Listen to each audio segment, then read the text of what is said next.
Oh, she's frozen. Oh no. Melissa's frozen. No. Okay. Well, you threw the question to Lauren, but this I is got an to work on that. unfortunate hiccup.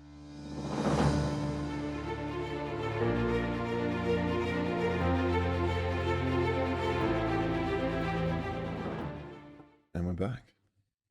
Good evening, I everyone. believe we're back.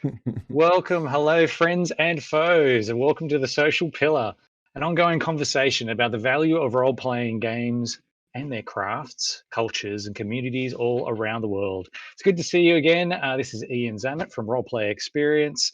I will introduce you to my companions tonight. We have one of our regulars, my co conspirator, Well, Jarrod. good evening. Good evening. Welcome back. We don't have Thea tonight. She's off doing some wild, wonderful things outside of here. But we have wonderful fellow GM from Collecticon and cosplay extraordinaire, Loza. How are you? I'm good. I'm here. Thank you for being I'm Welcome on board. in. Welcome on board. Good to see you. And okay, as cosplay, do we leave people to guess in the chat who you are tonight, or do you want to reveal now? Oh, I don't know. Either or.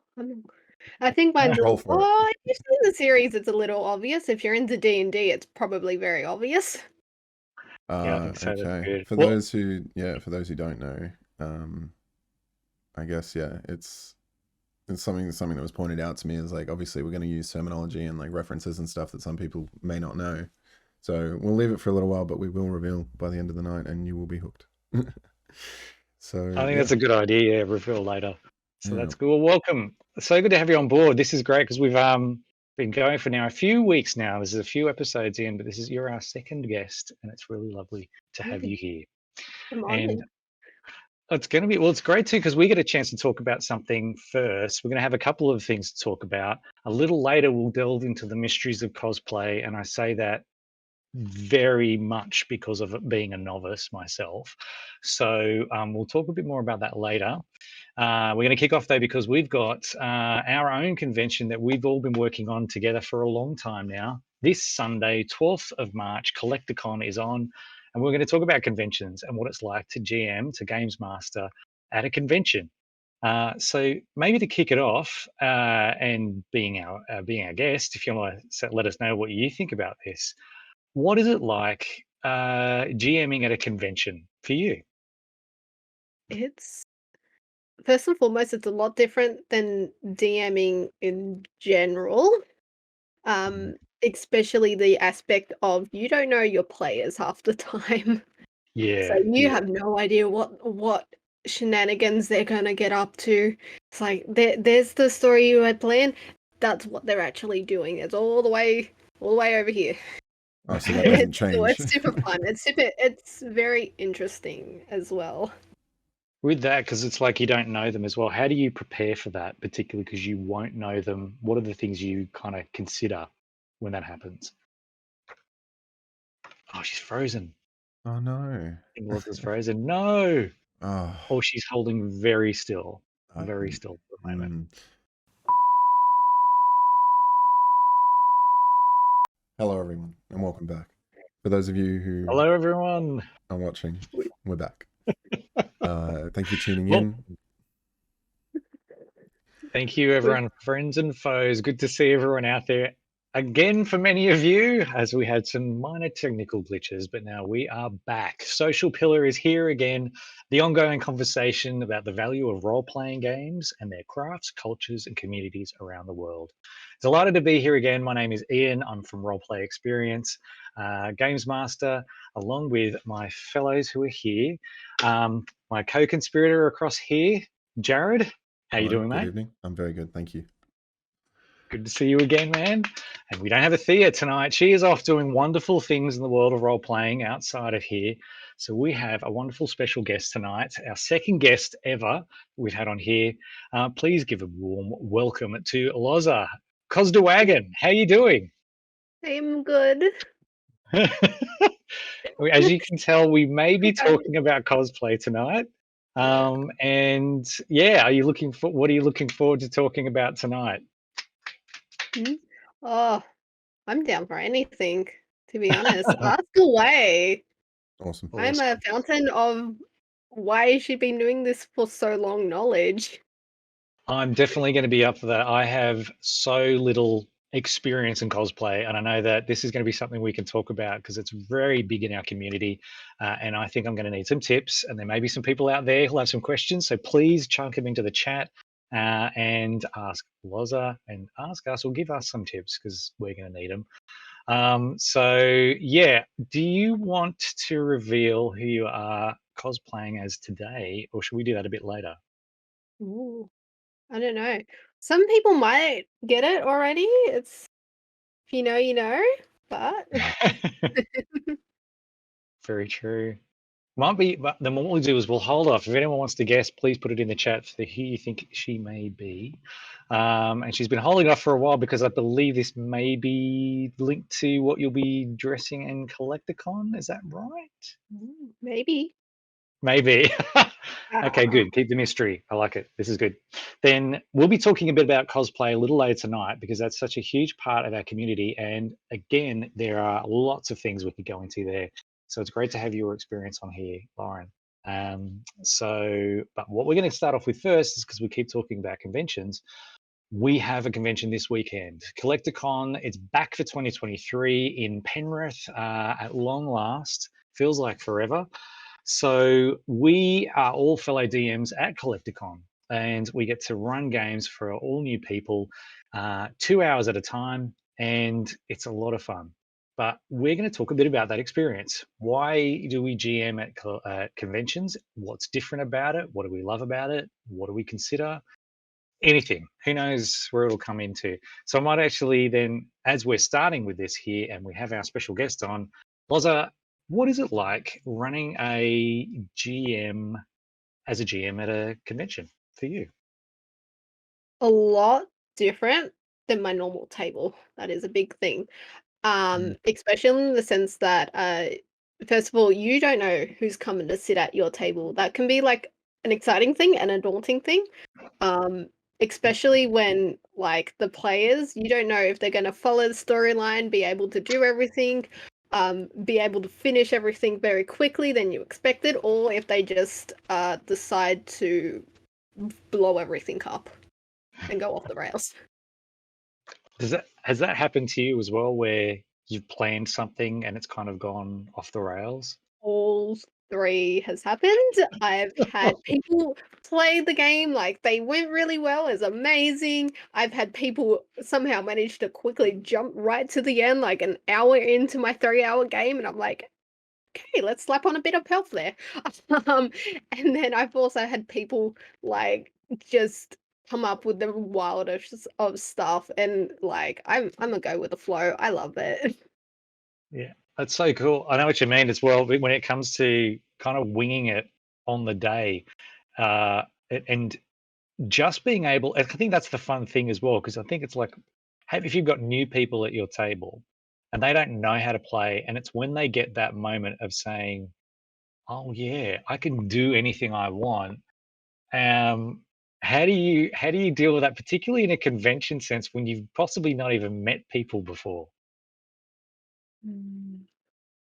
I know personally, like I have had people quite often come to a table knowing absolutely nothing about D&D, but it's kind of one of those things where you kind of experience the learning curve together of comparing like going from I know absolutely everything. Oh no, I have to learn this person, like learn a new whole game and new world to Mm. this person to also like having to kind of grasp like what they know, what they don't know. It's kind of like a give take type thing. And you end up also Mm. sometimes you may find out a rule or something that you didn't even know yourself. Yeah, you were nodding there, Jared. Is that your experience too?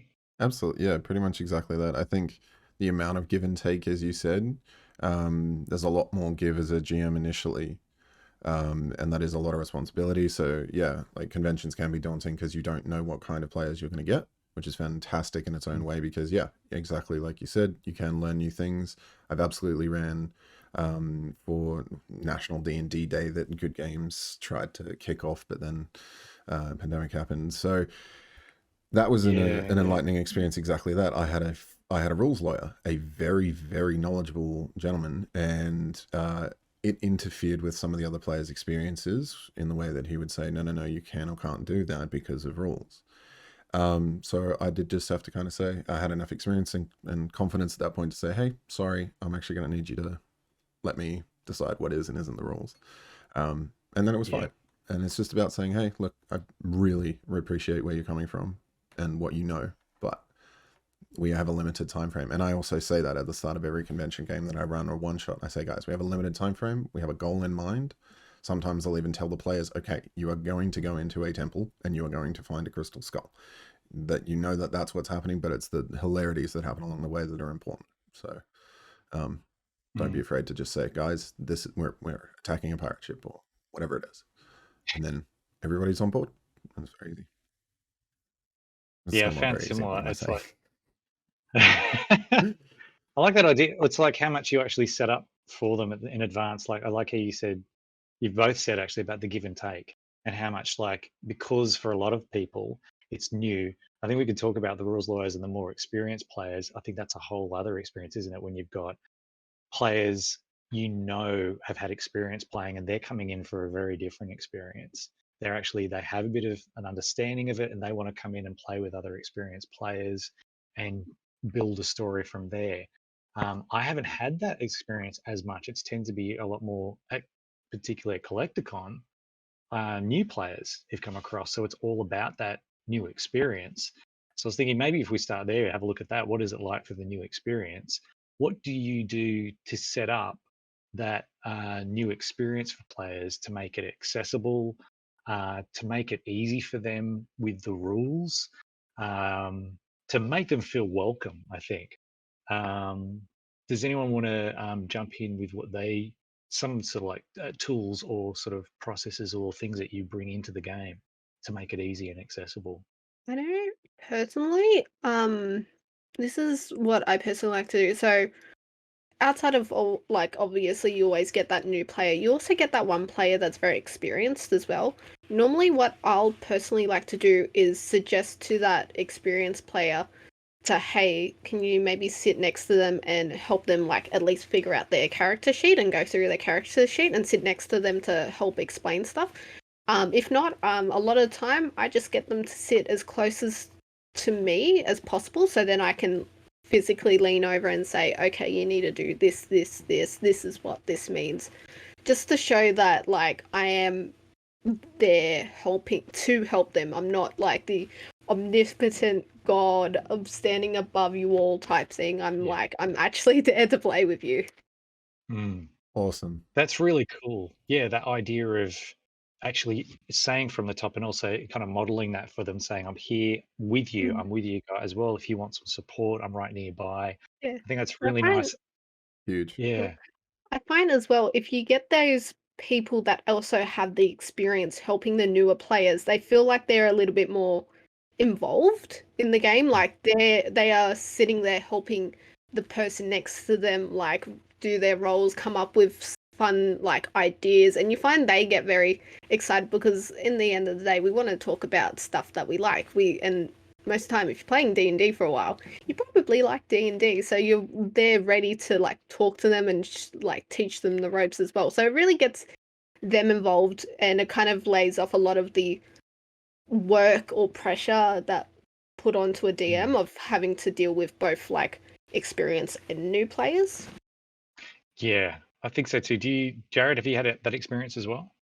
Yeah. The power of table position is a term most poker players will be familiar with, but in a communal cooperative game effectively, and you touched on it beautifully, Lauren, with we play the game for you, with you, because of you, and thanks to you, and the players. And it's amazing at conventions because you do get that mix of very experienced players and newer players, and balancing that act is as simple as just sharing some of the load, and that's just a huge topic that we could dive into. But yeah, I do actually ask my players to have a seating arrangement, and it's the same every week, because consistently in my mind where the characters are and who they are and what's happening and where I look when I'm interacting a certain way, etc.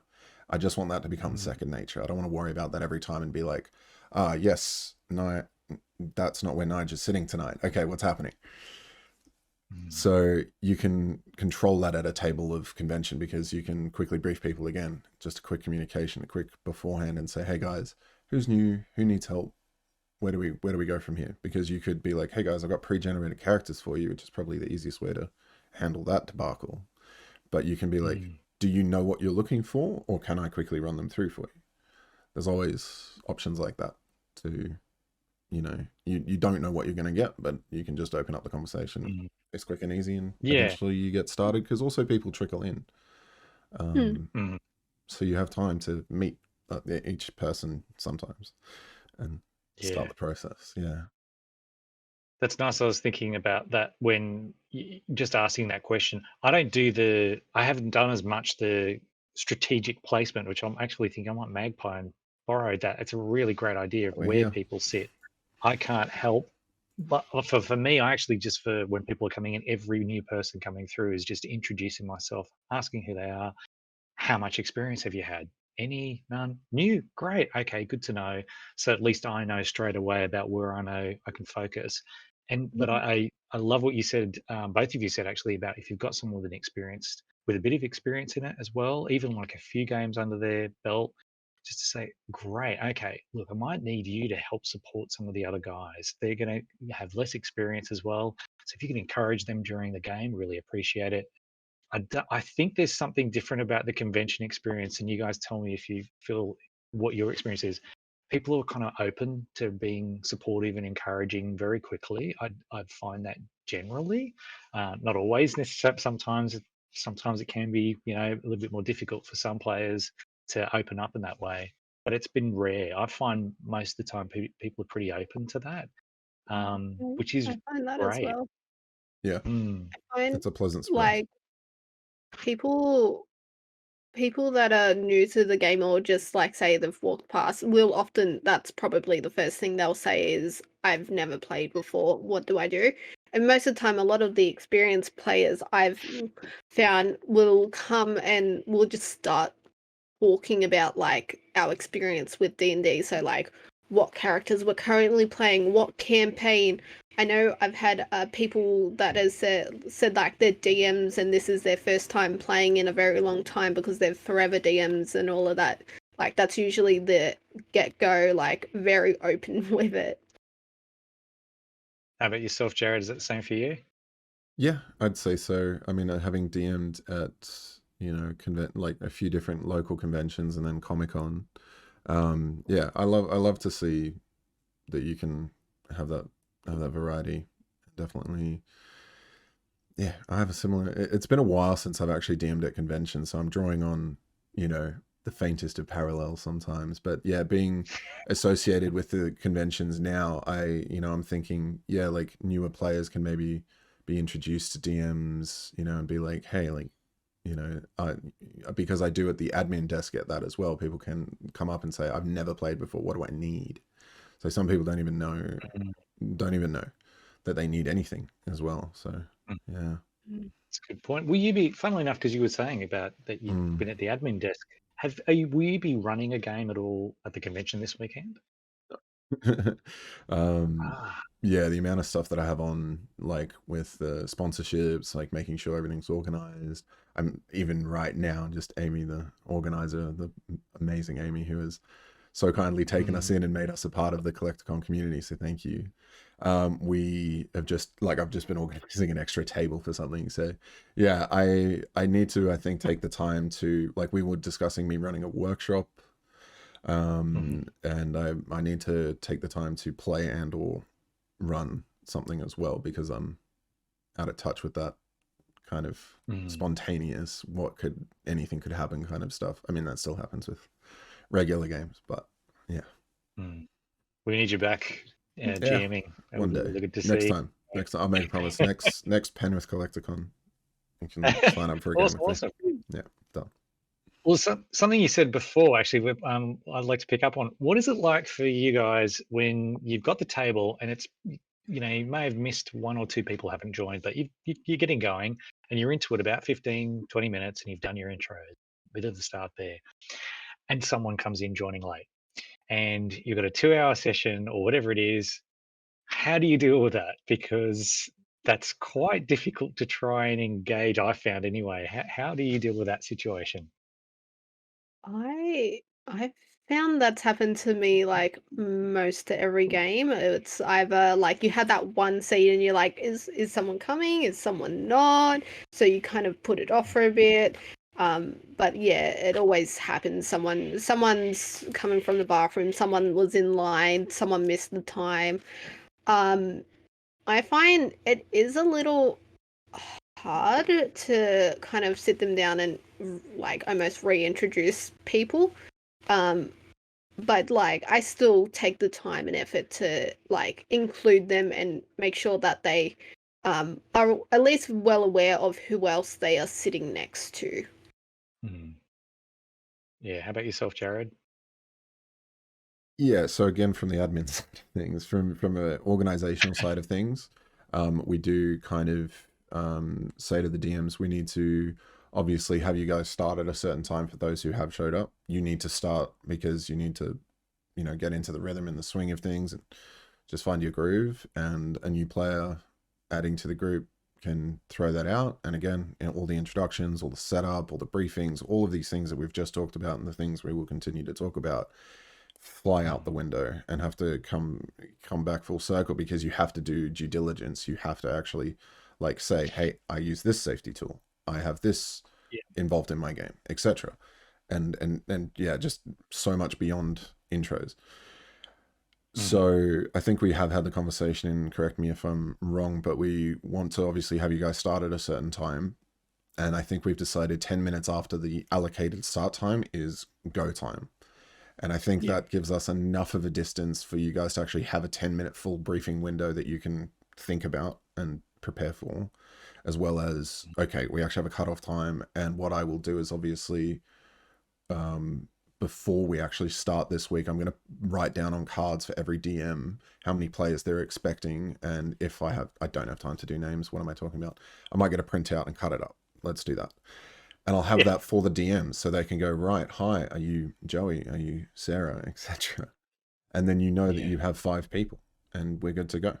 So Yeah. that's going I'm to be thankful easy. I for think that. just giving the, again, like sharing the responsibility, just like we talked about, you can allocate players to take a little bit of responsibility. Rules lawyers can be an invaluable asset treated correctly. And I think that's just the same sort of thing as we just have to, again, have a discussion and make sure it works because we want it to be a smooth experience because cons can be very stressful and people also want to do other things while they're there. So there's opportunity for distraction and losing track of time. So yeah, we I do our think best. that's important. Yeah, I think that's important too. The nature of conventions, from my experience as well, is that idea that people are coming in for kind of a light jump in, see what it's like, have some fun, and if they like it more, then fantastic, they'll be able to do much. But it's really of the moment. That's what they're there, and then they're going to head off and do something else and try something else. So it's kind of like the ones that we're doing for this convention as well are 2 hours long, and that's it. And it's like it's such a short amount of time. Mm. So it's like if someone's coming in late, or it's that makes it very challenging to try and go through all of that prep, those beyond just the introductions, like you said, being able to give them safety tools, know that they're welcome, introducing what their characters can be, what they can do, and then just how do we start off the story. So it's such a short amount of time. You want to get the most bang for your buck out of that short amount of time and make it as fun as possible as well, because you know that they want to just head off with a really good feeling after it, because they're going to head off after that anyway. Um, so for me, that actually kind of linked to that preparation side of things.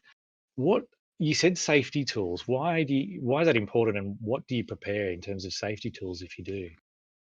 I mean, yeah, obviously we've talked about it in our specific episode. So I guess Lauren, like, I guess you've DM'd at many conventions I've been a part of. So I've gone around with the X cards to make sure that even if a DM hasn't got one, they've got a tool at hand.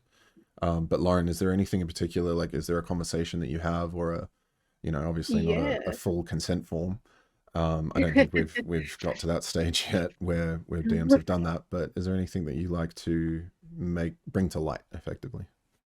Yeah, so I actually personally don't use the X card system. Um, it's just a personal preference to mine because what was it, years ago? I want to say now. I got shown another system which is called the stoplight system, which I found works better for me. So the idea of it is that you have red, yellow, and green. So, and it kind of like just helps me pinpoint like what exactly is happening, because obviously it's one of those things where like there's a lot of reasons someone could be uncomfortable, whether that is a personal trigger, you just don't know. Could be in a personal experience, or something's just come up that you thought's okay, but the other person's just like big no. So I use the stoplight system, which is green lights go, meaning you're in a role play moment, you're okay, like everything's fine, we're all good to keep going along. Yellow means like we need to slow down. We might be coming up to something that might be distressing or triggering or something like that. And then red just means we've hit a point, we've got to stop, let's diverge. And it kind of just gives me a bit more of a signal of, say, if something's going okay, but it's starting to get to the point, I know that's the point I need to start diverging and checking in every so often. I know if someone is in a, say, heated argument, in a debate or something, like, and it looks like they're yelling at each other and everyone's getting like angry, but it's all just role play. I'm like, okay, I know you're just role playing. This is an understandable point for me, so we're just going to keep going along. I'll keep an eye out, but make sure everything's okay. And then obviously, stop just means okay, we stop. You don't have to say anything. You don't have to say what it was for privacy reasons. We are going to stop here and we are going to do a Batman cutscene. Awesome. God, I want that noise. That sounds great. If you could have that noise at the table, quick cutscene. But yeah, so that's my personal safety guards, because safety is all about me. Like, I want my players to feel like they are having a great time and not walk away going, oh, this was the worst time ever, this came up and I want to cry my eyes out now, because that's not fun. Do you call it out yourself, or are they empowered to call it out themselves? Is that right?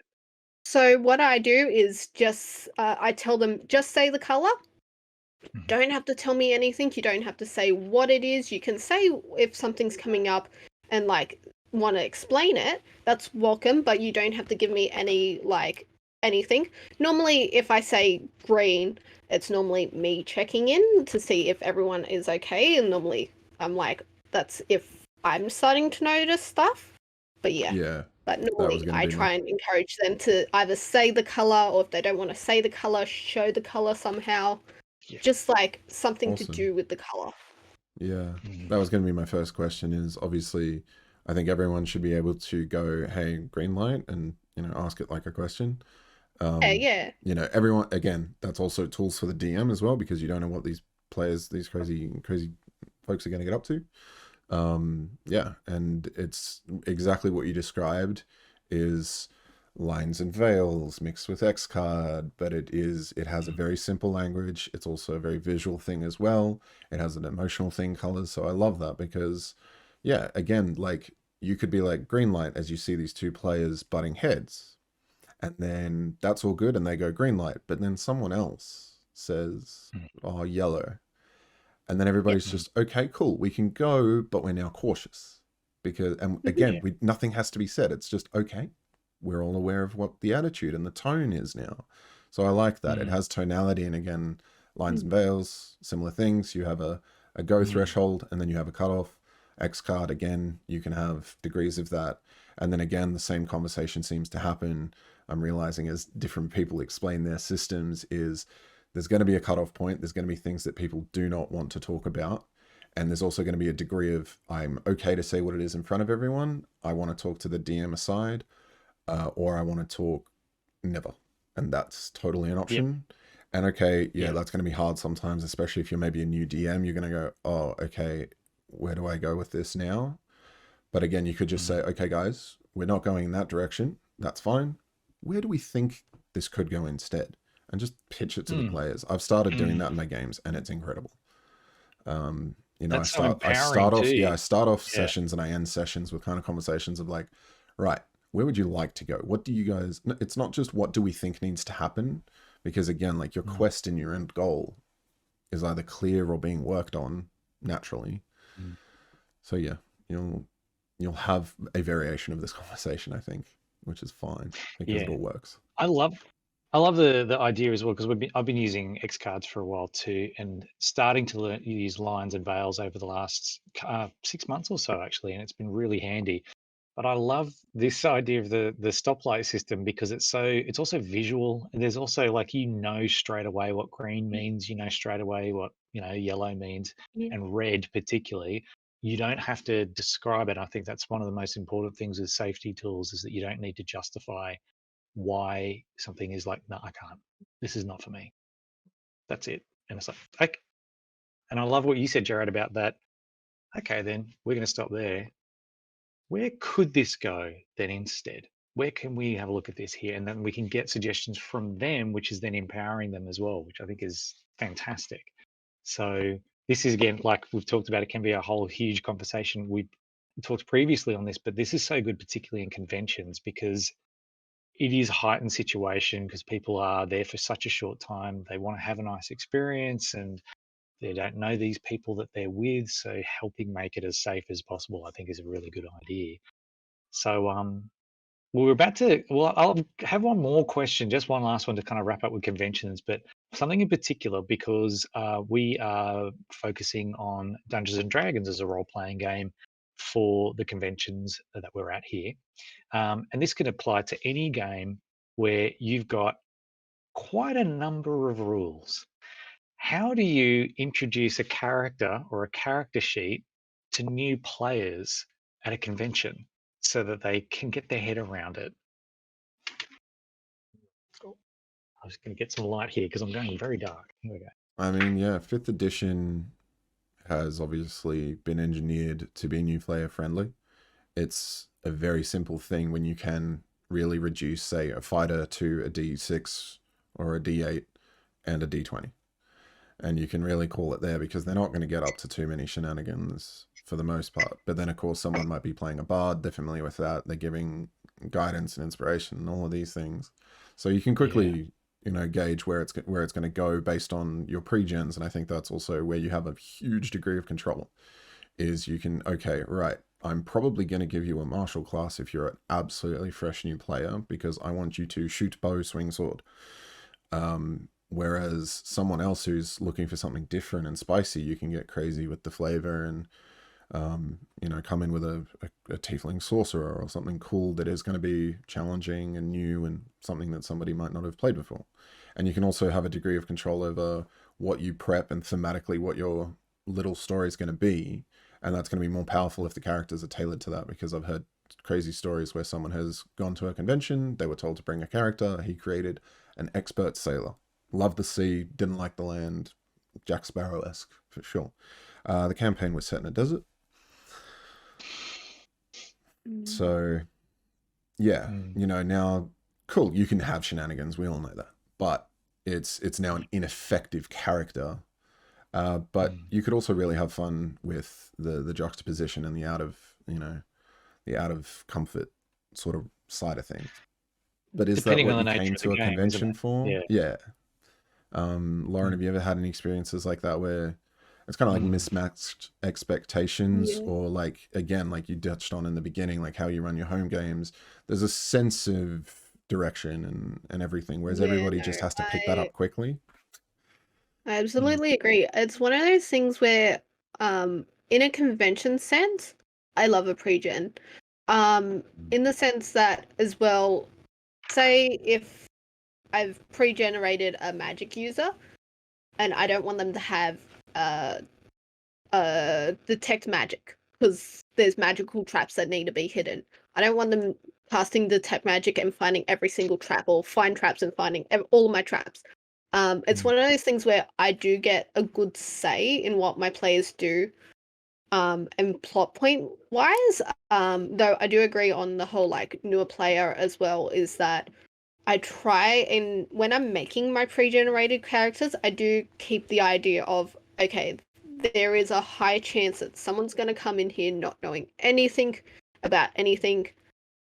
What's the most easiest character?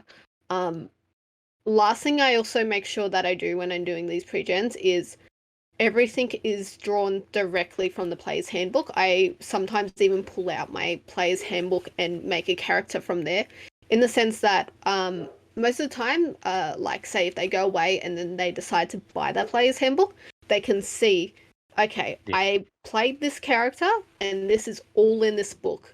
So it's kind of like helps for them coming back to the game as well. And as well, it's the basic of rules. It's like nothing too flavorful, so you're not having someone that's like this like full on character and then having like a human fighter. You get a good like equal playing level against them all. And that's not saying that the basic rules aren't flavorful and like plain and easy. Like you can still have some stuff that's from the player's handbook that will challenge and be interesting for those like experienced characters, but players. But like that's what I try and stick to is pre-generated character sheets, so then I know exactly who has what spell, who has what weapon, and as well sticking to the player's handbook. That's fantastic. Completely agree. Yeah, I like that idea of, and I do as much of that as I can as well with keeping pre-generation.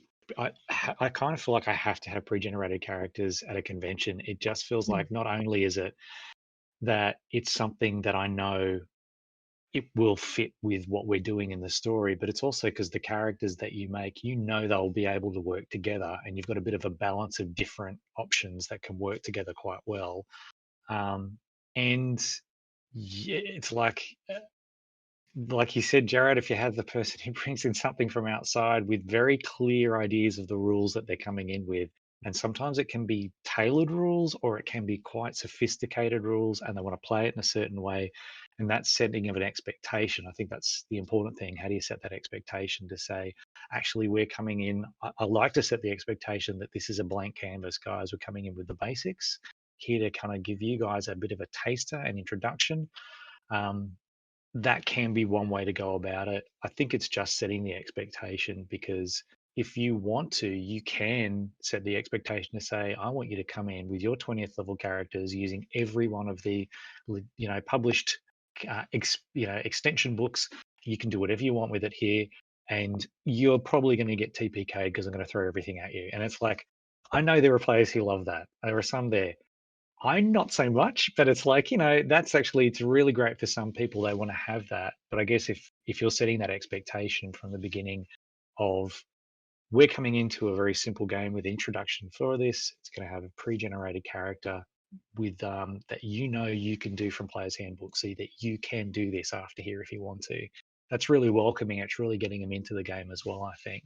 And I've actually started now, particularly in the last year or so, I've found even the basic character sheet just too overwhelming, and I've started cutting them down to a DL size character sheet, like about this big, and it literally just says very basic things here, and this is all the abilities you get. That's it. These are actions, these are bonus actions, and this is extra stuff you have, and that's it.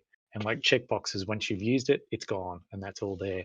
Just so that it's like, here's an intro. That's it. It's like, it's very simple. It's not too much to read. In 2 hours, you don't have enough time to read over that kind of stuff as well. And it's been really handy. So I'm going to keep going with that. I think that's huge. Might make it a bit easier.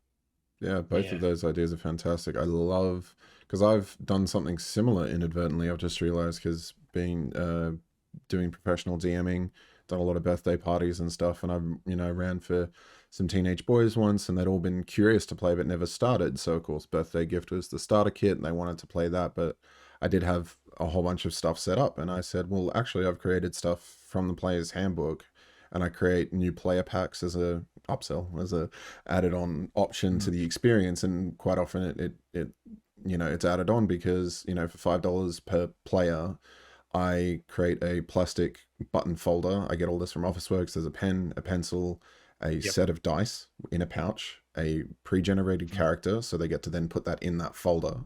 And that means that they have that neat, organized, ready to go whenever they have the opportunity to play again. And I think that's, breaking the ice for them. And I'm definitely going to make sure if and when I do that again, that I'm going to create a player's handbook generated character, because I think that's so fundamental. Because again, they got the starter set as a birthday gift, but they could have got the player's handbook and Dungeon Master's Guide and really dived into it. And who knows what happens after I leave that birthday party. But yeah, it's I know what I'm getting in for something like that, and I'm specifically creating a new player experience. And conventions aren't quite like that. But yeah, you can absolutely do both. And I love that, is you can break it down super simple, like I did at the corporate Christmas party, with just having 3 stats on people's name tags that they didn't even know were their stats, to, a very basically constructed and organized character sheet, all the way to completely modified character sheets. Because at the end of the day, you add a number to a dice roll, and you need to reference that as quickly and easily and as straightforward as possible. So we all have our own approaches to that, I think.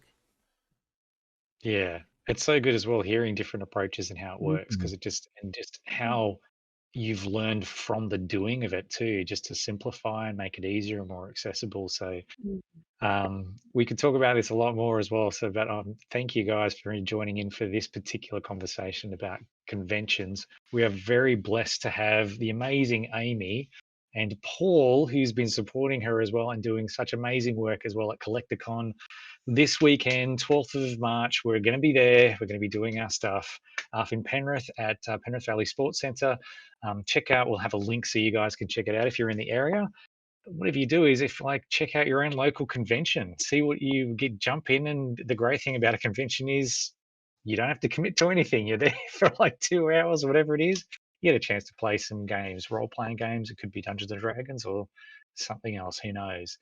So we're very we're going to be there this weekend. I'm looking forward to it because it's been 5 months and I can't wait. Too long. It's been too long. So and it's when we all get to catch up live.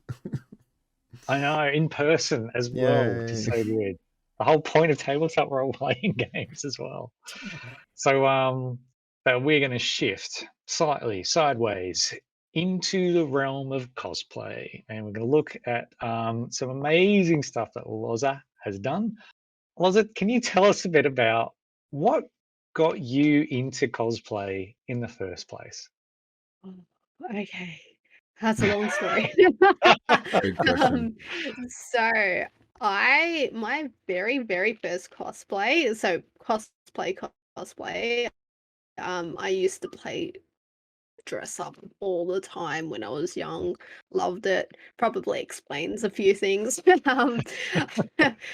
I started cosplaying back in 2014, over and a half ago now. It was Oz Comic Con 2014. It was. I look back now, it wasn't the best cosplay, but it was good old Rainbow Dash in the big My Little Pony era. It was not the best, Awesome. but I had a good time. But no, yes. So what got me into cosplay is one, that convention. I went with my not at the time, but now partner. We went to it was Oz Comic Con 2014 back at Glebe Island. And just being around the cosplay community, seeing the cosplay community and seeing this world open to my eyes, and I'm like, oh, this is a thing I can do. And then it's also just being on the internet, I've always been a very nerdy person. Been into the pop culture for the longest time. And just being around on the internet, I picked up on cosplay a lot. You see it around, but it was really at that convention, I really found my love for cosplay. That's so cool, because you said, I mean, a lot of people identify this is a nerdy thing to do, and it's part of a culture as well. But it's like it's a pretty huge culture of its own in a lot of Yeah, ways. no. And COVID has yeah, blown it up as well. It's become very, like, almost now mainstream. Like, you see people talking about cosplay in, like, a more mainstream sense now. yeah, I've seen Well, it. Yeah, like in many places beyond like Comic-Con or anything like that as well. It's much bigger than that. Just confirming as well, I only found out in the last 3 months cosplay was costume play. That was actually cut down into two as a costume role play. role play. Cosplay. My apologies. Oh, Yes, Role no, play, yes, that's yeah. news to me costume as role play. well. And that's Yes. important because there's the role play Yeah. aspect of it, which is why Art it's so of connected. dressing up and being in your character to whatever Yes. extent you want that to be. Which is cool. Look, I'm from Yeah. the theatrical background, so it's actually I don't think it's just like that sort of like role playing genre as well. But I get it. It's like yes, I want to dress up. I have had many birthday parties and various other parties that were dress up, come as your favorite, whatever, or come as this genre or whatever, and it's a lot of fun to do. Coming as Doc from Back to the Future was a hell of a lot of fun a long time ago. That was great. But it's like what's appealing about it in the sense of what is it that inspires you to have a particular character that you want to dress up as, that you want to cosplay? So I think it's a bit different for everyone. So this will, like, you ask another cosplayer, they might say something totally Mm. different. For me, it's whatever's my special interest at that moment, whatever I'm really, really vibing with, whatever my obsession is. So it will fluctuate from character to character. And as well, it's just like, how much do I love this character enough to be the physical embodiment of this character? So That's that's so Big how cool. I question. normally choose which cosplay, and then it also comes to, oh, what one do I want to do next? Who do I want to be next? Like, it's one of those like, I just want to keep doing this. I want to see what I can do next. Yeah, Especially if I can imagine. you're like me, who spends months and months and months just sitting at a sewing machine sewing a cosplay. Yeah, mad That was respect. what I was going to lead into next. I was going to ask about that next as well. How much work goes into a cosplay outfit that you have? So that's another one that varies. So this one here, this one is a bought cosplay. I was kindly given this cosplay because my friend sadly didn't fit it and wanted to go to a new home. But I want to say the longest I've spent on a cosplay would be, I want to say maybe 2-ish years. No, this was like on and Wow. off over COVID, maybe even a bit more. Um, which was my peaches and cream big Barbie Oh ball yeah. gown, Yeah, that's which fantastic. I Worth it. wore to Muddy Grass. I wore that all the way up Oxford Street the other week, and she might not come back out after that. Oh no. She got a bit That's loved, let's amazing. say that. I think if you're going to Mardi Gras, it's going to be loved. So that's it, Oh, yeah, as yes. well. Um, That's awesome. 2 years, that's but no, huge. yes. That would Did be you my biggest one, but my average, you're looking about maybe 6-ish months of like sitting there sewing the cosplay, of making it, realize you did something wrong, tearing it all up, crying over it, just to sew it again.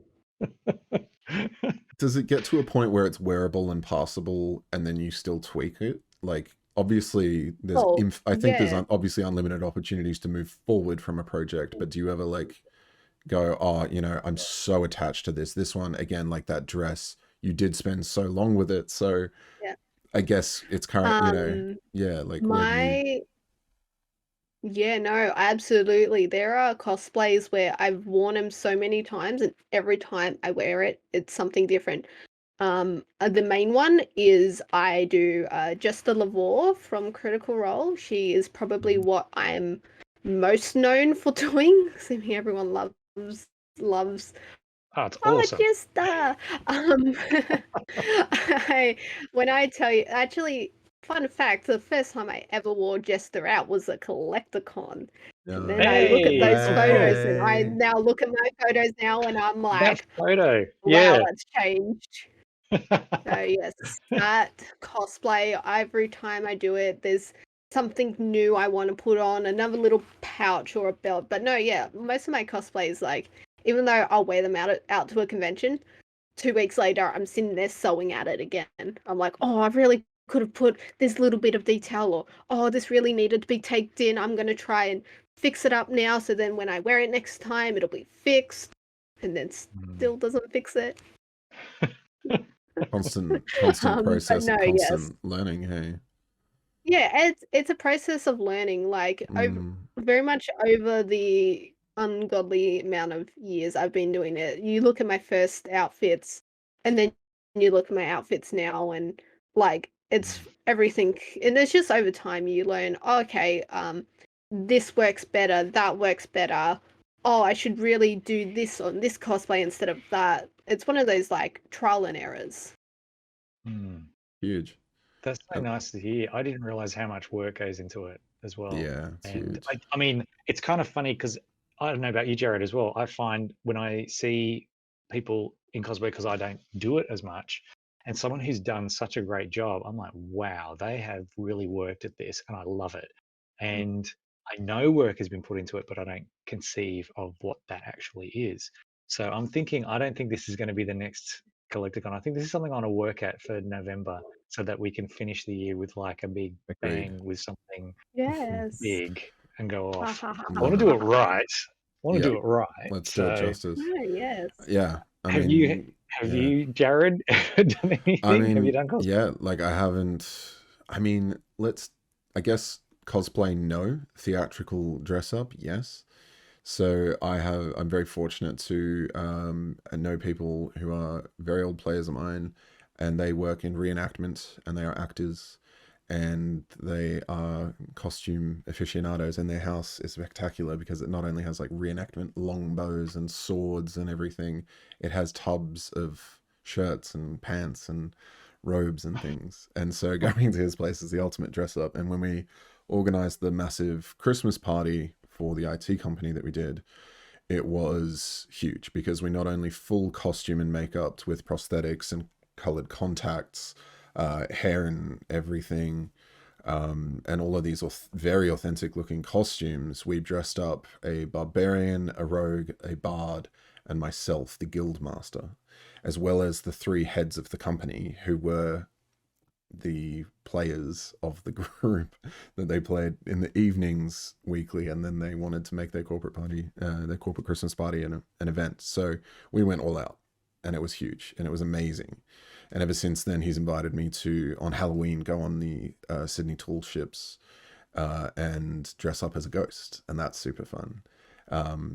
And so there's parts of my costume that are being assembled and put back in the same place. So recently we had a wedding, the 3rd wedding from that group, and someone pitched the idea, okay, the invite says come as you are, so you could dress up as anything. So we had goth girls, and we had our D&D party in full costume. You can check it out on the GM Chef Instagram.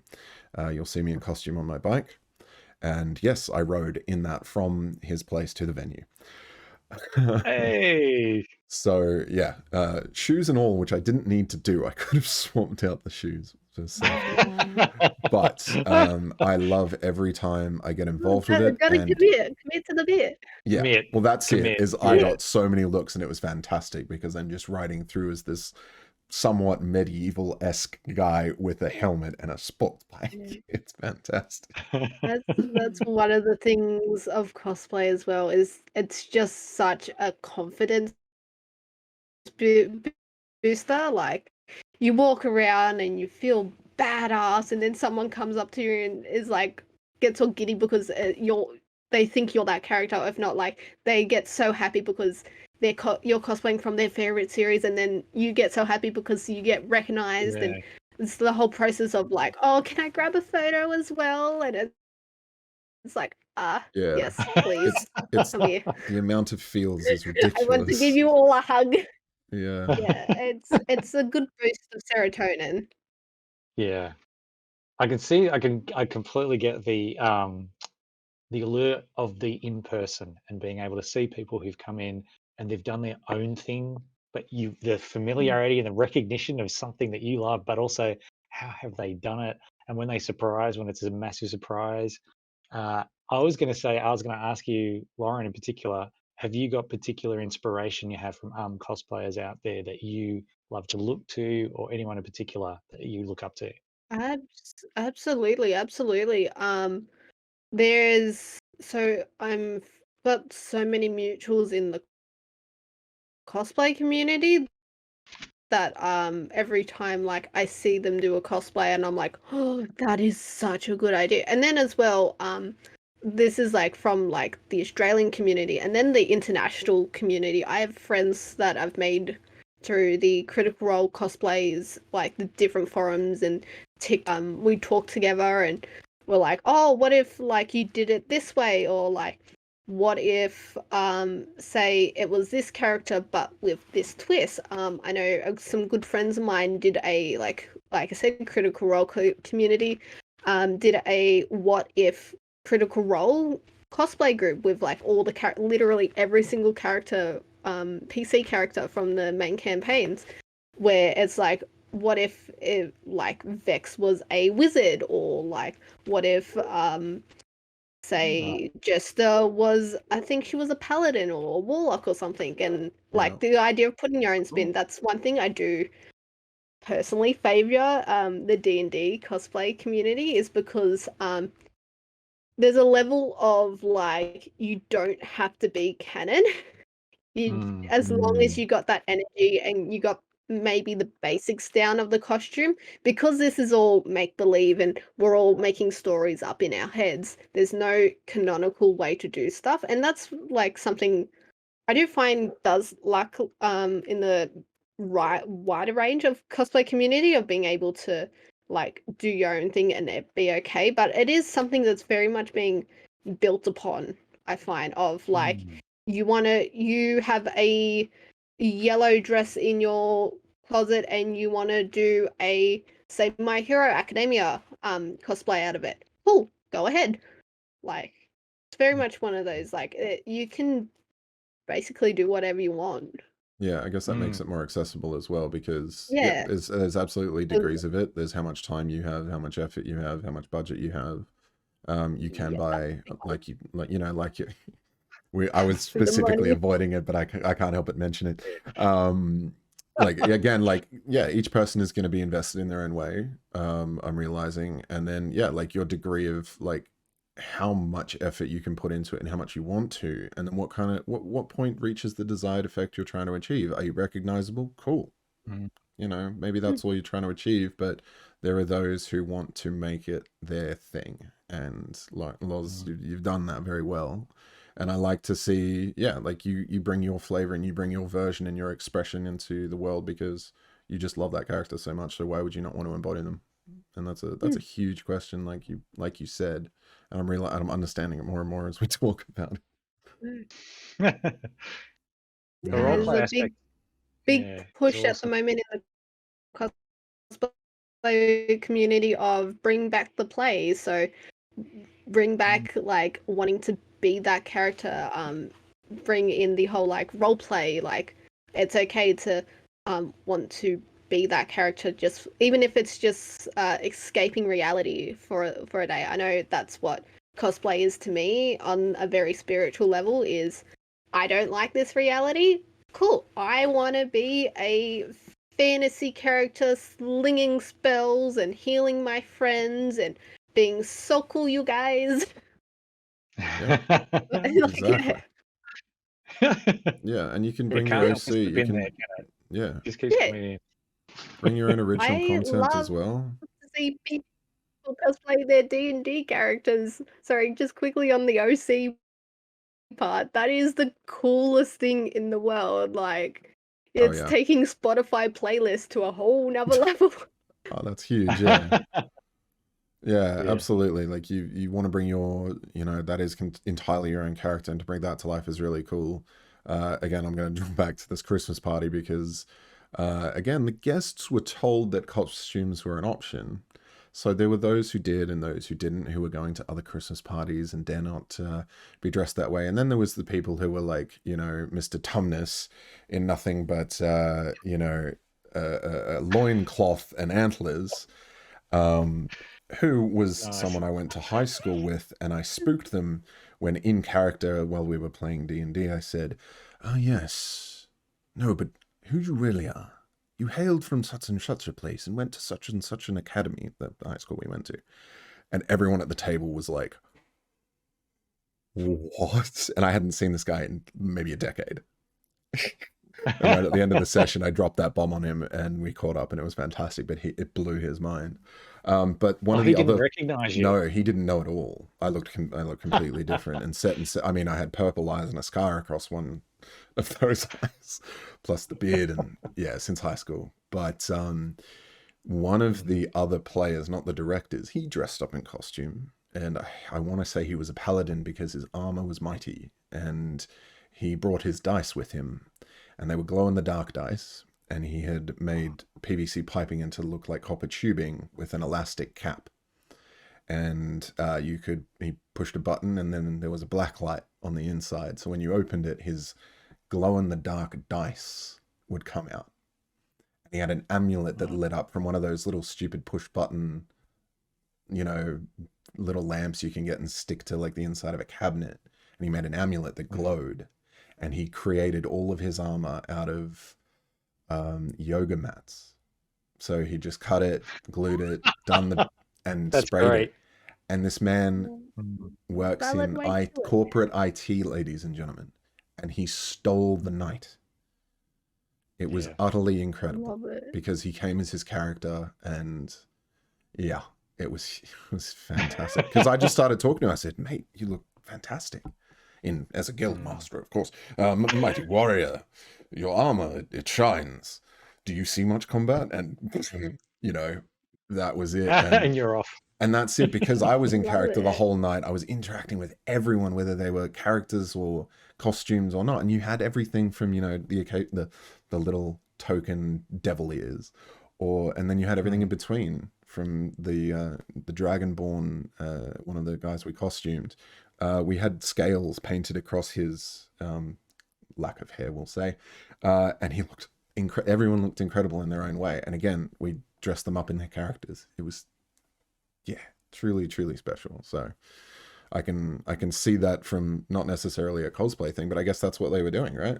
Like, they didn't know, but yeah, there's every sort of degree. And I guess like you said, Lauren, there's people who want to do the roleplay thing, and then there's people who don't have to. I've seen people dress up as, I said, man, this is a really cool sci-fi. This was at Comic-Con last year. I said, man, that's a really cool sci-fi cyberpunk thing. You kind of got a future soldier with some neon goggles. And he said, thanks, I'm the head character out of my wife's novel that she's written. Oh wow, that is cool. So I love interacting with cosplayers, because it's either, hey, you're a cool Stargate thing, I like Stargate, that's cool, and you're dressed as random Stargate SG something team, or you could be Colonel O'Neill, who knows. So yeah, That's so the many best aspects. part. Cosplayers are willing to tell you exactly who they are, because that's their special interest. This is this character. They have labored over for over reference photos, and I know personally, I've gone and seen a 5-second 5-second clip of a trailer and gone, okay, I can do this. I can make this. Yep. I have this fabric. I've already got this wig. That's What was incredible. it? That is a real step of Caleb came the out. that's a real process, isn't it?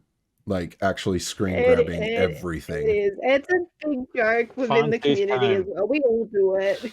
We all see that one thing and we're like, yeah, we're gonna cosplay that right now. Oh, I don't want to say I'm bitten yet. 2 seconds. Yeah, I don't want to say I'm bitten by the cosplay bug yet, but damn, it's so appealing now. I don't have time. I was gonna say, I'm really glad you brought that up because of the role-playing side of it and how much how much the people, if you're cosplaying, how much you want people to know who the character is. And I've seen some things, and I wish I had specific examples at the moment. I found it interesting as well that when there's people who don't necessarily want to be recognized, as in themselves, but they want their character to be recognized. Do you know there's an actress, Lupita Nyong'o, and she's in Black Panther. She's been a whole bunch Yes. of things anyway. She's awesome. She went in cosplay, and I think it was like the Pink Ranger from Oh my god, yes. Power Rangers or something I like know what that. you're talking about. Yeah, Yeah, I saw she those. went for the entire whole convention as this and doing the moves the whole way through, never revealing who she was, just doing that. People were loving it and getting photos, but they didn't know who she was. I can Yeah. imagine if you're very well known, that's probably a good thing. So there's that. But there's been some nuts ones out there where people come in a particular character from a very particular niche or whatever it is, specifically looking to connect with another character from that niche and interact and have a role playing scene on the floor. Have you heard of things like this, or do you have examples of this? Because I'm trying to I'm remember one of one those now. people. All the time, every I'm day. absolutely It's one of so those cool people. though, because if you were there witnessing it, it's so cool when it happens. Yeah. Has it Okay, happened to so you? like I said, I I cosplay Critical Role. That is my favorite thing at the moment. To cosplay, and very much like a lot of people know me for my Critical Role cosplays. When I tell you the amount of, so what was it? OzCon last year, I did Jester Laval on the first day, and it was a big like Critical Role meetup, like a lot of cosplayers hanging out and like meeting up, and Mhm. so funny. This is the shenanigans we got up to as well, because we had like our little Mighty Nine group, and then we tagged along with a few others, and we were I believe someone was cosplaying Ford, and I teamed up with another person cosplaying Jester, and we just wow, I feel bad for this Ford because we didn't know who he was. He was just some random cosplayer, but we were like, oh, Ford, oh. Oh, Amazing. Oscar! It was hilarious. Like, the best thing I love is someone coming up to me and just coming up with the most obscure ass reference that only me and the other person get. Yeah, yeah. That stuff is Hilarious. so cool. It's so good too. And if anyone else can recognize it as well, that moment is so pure, Yes, it's so great. yes. Yeah, moment of joy. Like that, and hearing people just yell like random references down the hallway just because they see one person cosplaying and they just turn around and like you don't know the reference, but you can see the instant connection of yeah, hey. I like that Love Perdicious in that. the chat has already referenced Tusk Love. So that is Yeah. there for those Critical Role fans out there as well. Please reenact that at some convention someday soon. That would be hilarious. So to wrap up then, I'll because I send mean, a we could talk photo. about this for a lot longer. We've got, I had one question then just to help us learn a bit about this. Loza, what would you give as just some tips if you want to get into cosplay? What would a couple of things that you would recommend that we do? uh okay, this is a bit corny, but just do it. Yeah. Some the buffs and stuff, but yes, no, yeah, really, the idea is just try your best. Like you're not gonna be the next oh, you probably not fully get this, but the next Yaya Han, the next Jessica Negri, who are Next Ginny these D. like yeah, the next Ginny D, the next like absolute biggest cosplay superstar in like overnight. Not really how it works. Mhm. It really just takes time and practice. Like even if it's get like putting on a costume, putting on a wig and some makeup, and like that's you practicing Mhm.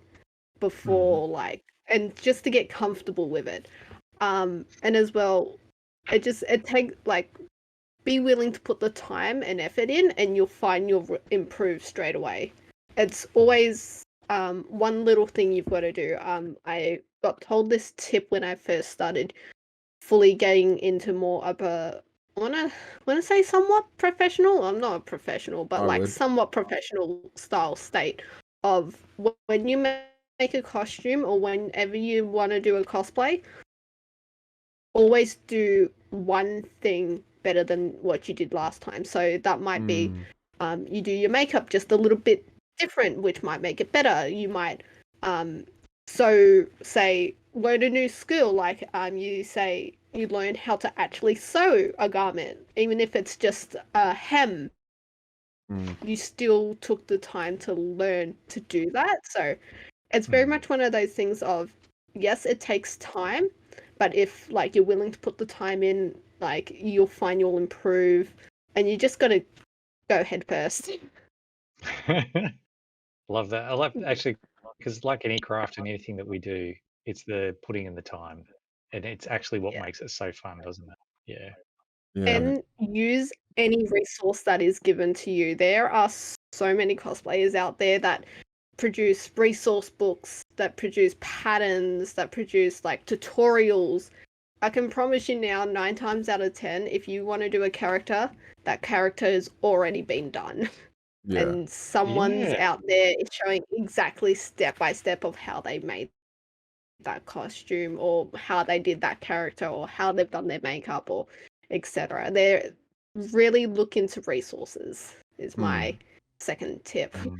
Awesome. Purdy just asked in But the chat, does cosplay have to cost an arm and a leg? Like, obviously, when you're No, starting out, don't go crazy, right? no. Mm. Okay. The cheapest costume that has never so this one is being kindly gifted to me by a good friend who obviously didn't fit this anymore. I fitted it, so they were like, "Here, just have this," because they wanted to see a new home. But no, there's a phenomenon or a really good thing called closet cosplays, which is literally finding whatever you have in your closet in general and just pulling that out, or even just going to the thrift store. Like I've had cosplays where it is literally I bought a t-shirt from the thrift store that was the right color and just did a more like casual style costume or like that fitted for the character, and I've just like maybe put a belt on or like updid my own clothes. So no, it doesn't have to cost an arm and leg. It can cost as much as you want to spend 9 times out of 10. Love that.